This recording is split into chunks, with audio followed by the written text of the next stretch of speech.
मोदी साहब यूएस से वापसी पर इजिप्ट मॉस्क का विजिट करने वाले हैं। एक तरफ भारत और मिस्र के रिश्ते मजबूत हो रहे हैं, दोस्ती मजबूत हो रही है, तो वहीं ये गाना दोस्ती का ये गाना भी सुनाया, ये दोस्ती हम नहीं तोड़ेंगे। जो कई बार हम देख चुके हैं कि इस्लामिक कंट्रीज जो है, जिसमें सऊदी अरब भी शामिल है, वो उनको अक्सर अवार्ड्स वगैरह देते रहते हैं। ये तो सिर्फ पाकिस्तान है जिसके साथ कुछ ना कुछ इशू रहता है, वरना बाकी इस्लामिक कंट्री के साथ तो उनके रिलेशंस काफी अच्छे हैं। इसी वजह से 57 कंट्रीज जो है, उनमें से मुझे गिन के बताइए कि कितनी कंट्रीज हैं जो भारत को उसी एंगल से देखती हैं जिस एंगल से पाकिस्तानी। वो तो पाकिस्तान को अभी 1 रुपया भी देने के लिए तैयार नहीं है। पाकिस्तान कटोरा लेके हर मुस्लिम उम्मा के पास जाता है कि जी तुसी भी मुसलमान थे, असी भी मुसलमान। लेकिन आप देखें कि कोई इनको मुंह नहीं लगाता। दुनिया बदल गई है, तरजीहात बदल गई हैं। जिन मुल्कों को यूक्रेन से इम्पैक्ट हुआ है वो उनकी तरजीह है, हम उनकी तरजीह नहीं है, तो हमें तो डबल काम करना चाहिए। जब आप फाइनेंशियली स्ट्रांग होते हैं, आप किसी कंट्री से मांग नहीं रहे होते, चाहे वो कोई भी कंट्री हो, चाहे भारत हो या कोई दूसरा मुल्क हो, तो उस वक्त आपको जाहिर है लोग आपके साथ सेल्फी भी लेते हैं, लोग आपके साथ बैठना भी पसंद करते हैं, लोग ये बताना भी पसंद करते हैं कि वो आपके फैन हैं।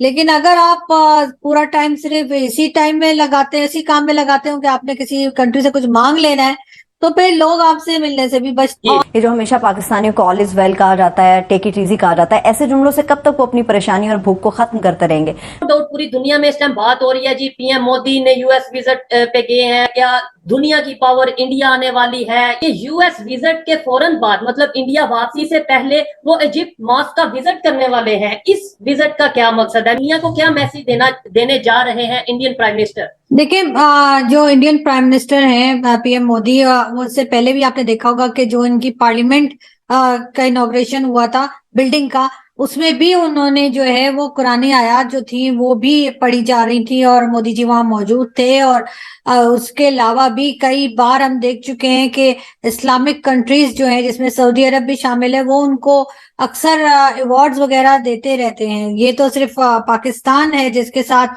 कुछ ना कुछ इशू रहता है, वरना बाकी इस्लामिक कंट्री के साथ तो उनके रिलेशंस काफी अच्छे हैं। इसी वजह से कश्मीर में भी जो इन्वेस्टमेंट की जा रही है उसमें काफी इस्लामिक कंट्रीज हैं जो उनकी तरफ के कश्मीर में इन्वेस्टमेंट कर रहे हैं।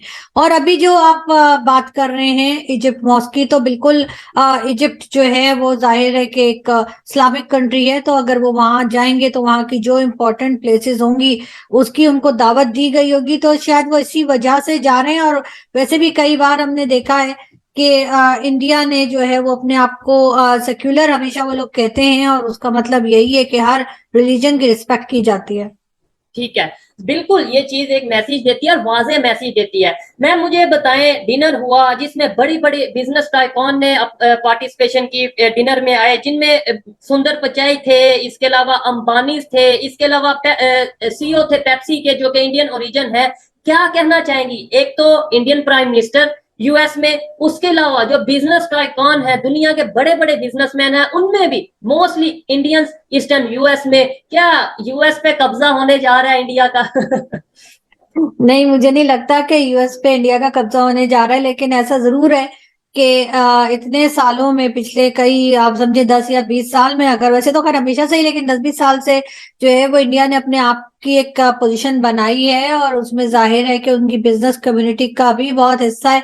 इलेक्शंस भी आ रहे हैं, इंडिया में भी आ रहे हैं और अमेरिका में भी आ रहे हैं, तो यकीनन ये चीज भी इसीलिए इम्पोर्टेंट होगी कि जो बिजनेस कम्युनिटी है वो साथ में दिखाई दे मोदी जी के। और क्योंकि अमेरिका को भी बहुत जरूरत होती है कि जब वहां पे इलेक्शंस हो तो उस वक्त ना सिर्फ फंडिंग की बल्कि जो इंडियंस वहां रहते हैं उनके वोट्स की भी बहुत सख्त जरूरत होती है। और वो हर हाल में जाहिर है कि पाकिस्तान से ज्यादा बड़ी कंट्री है, पॉपुलेशन वाइज भी ज्यादा है वो लोग, और फंड्स भी वो ज्यादा कर सकते हैं, तो शायद यही वजह होगी। और वैसे भी जब इतने बड़ा इवेंट होता है, जिस तरह का ये इवेंट था, एक बहुत शानदार इवेंट था, और आई विश कि हमारे टीवी चैनल्स ने उसको प्रॉपर कवरेज दी होती, जो बिल्कुल भी नहीं दी गई, जो सिर्फ और सिर्फ हमारी बेवकूफी की वजह से ऐसा हो रहा है। लेकिन फिर भी ये जरूर है कि जाहिर है उसमें सारे इम्पोर्टेंट शख्सियत जो हैं भारत से वो भी पहुंचे, और वो यकीनन मोदी जी ने उनको इनवाइट किया होगा और तभी गए हैं उनके साथ। लेकिन काफी अच्छा इवेंट रहा और काफी सक्सेसफुल इवेंट मैं इसको कहूंगी। मुस्लिम उम्मा क्या पाकिस्तान है, पंजाबी है सिर्फ मुस्लिम उम्मा? मुस्लिम उम्मा में सऊदी अरब नहीं है, मुस्लिम उम्मा में टर्की नहीं है, मुस्लिम उम्मा में 57 के लगभग मुस्लिम कंट्रीज हैं। पहली बात तो ये कि जो उम्मा का तस्वुर है ये मुझे तो आज तक समझ में नहीं आया कि व्हाट इज उम्मा। 57 कंट्रीज जो है उनमें से मुझे गिन के बताइए कि कितनी कंट्रीज हैं जो भारत को उसी एंगल से देखती हैं जिस एंगल से पाकिस्तानी पंजाबी फौजी देखते हैं। ठीक है जी। तो ये कहना कि जो पाकिस्तानी डिफरेंट तरीके से देखते हैं मुस्लिम उम्मा का लीडरशिप समझते हैं, अपने आप को लीडर समझते हैं, तो मुस्लिम ये बाकी जो कंट्रीज हैं वो तो पाकिस्तान को अभी 1 रुपया भी देने के लिए तैयार नहीं है। पाकिस्तान कटोरा लेके हर मुस्लिम उम्मा के पास जाता है कि जी तुसी भी मुसलमान थे, असी भी मुसलमान। लेकिन आप देखें कि कोई इनको मुंह नहीं लगाता। आप अभी देखें अर्दोगान साहब से ये शहबाज शरीफ साहब prime PM Pakistan, so called PM Pakistan, ये जब वहां पे गए तो अर्दोगान साहब ने अपनी दोनों जेबों पे हाथ रख लिया। तो इसी से अंदाजा लगा लें कि मुस्लिम उम्मा जो है वो इनको क्या हैसियत देती है, क्या इज्जत देती है। मेरे पास बहुत कुछ बोलने के लिए, आपके पास समय नहीं है, तो ऐसी कोई बात नहीं है। टाइम है, मैं आपकी पूरी बात सुनूंगा, आप बोलिए। मैं आपकी पूरी बात सुनूंगा, आप बोलिए। नहीं, मैं बिल्कुल देखें, इस वक्त पाकिस्तान जो है दहशतगर्दी एक्सपोर्ट करता है, ये पूरी दुनिया मानती है इस चीज को। उसमें अपने मुसलमान जो हैं वो भी इनसे खफा हैं।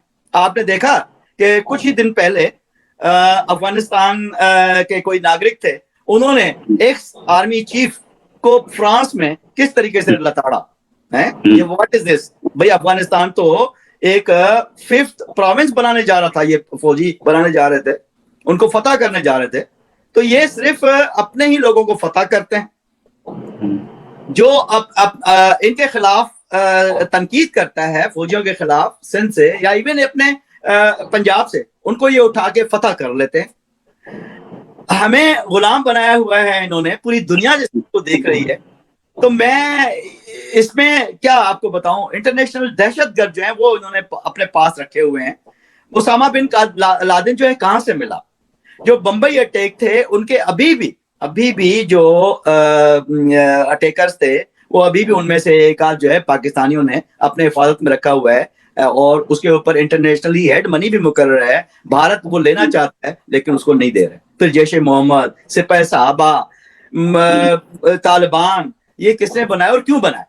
तो मुस्लिम उम्मा पीस चाहती है। अगर मुस्लिम उम्मा है तो मैं समझता हूं तो ये लोग जो है इनसे वो बिल्कुल इनसे अलग हैं। अगर ऐसा नहीं होता तो सऊदी अरब, यूएई वो क्यों भारत में इन्वेस्ट कर रहे हैं? क्यों पाकिस्तान में इन्वेस्ट नहीं कर रहे हैं?